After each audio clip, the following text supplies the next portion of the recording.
Welcome back, everybody. Thank you for joining me here today so that we could discuss In Hell. So this is a Jean Claude Van Damme movie. He stars as an innocent man who finds himself incarcerated in a brutal Russian prison after he avenges the murder of his wife. Once he's on the inside, he tries to be a good person. He tries not to fall into the traps that some of the other prisoners fall into, violence, drugs, that kind of stuff. But unfortunately, the prison is just overrun with corruption and dangerous, violent criminals, running wild.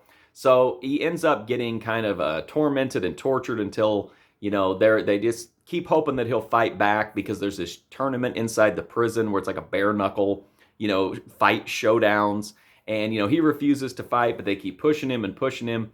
And, he's trying to hold back, and that's kind of the story here of In Hell. So In Hell is not one of my favorite Jean Claude Van Damme movies, but it's decent. I do like the fact that his hair, he has so many terrible haircuts in this movie. He has a Jesus beard at one point. The fights are okay. They're not really like all that frequent, especially for a movie that's about like a fight ring in prison. I thought it was gonna be like wall to wall fighting. That's not the case here. But there are some decent fights. They're not gonna like, it's just something to watch, right? The fights aren't great. The story's not great. Jean Claude is, I don't even know how to explain his performance in this. It's really bizarre, even by his standards.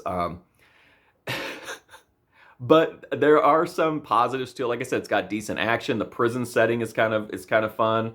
There's a lot of colorful, different kind of characters around. And Lawrence Taylor is here as the philosopher slash voice of wisdom in Jean Claude Van Damme's character's life. So you have Jean Claude Van Damme looking like Jesus, trying not to fight in a prison tournament, and getting advice from Lawrence Taylor.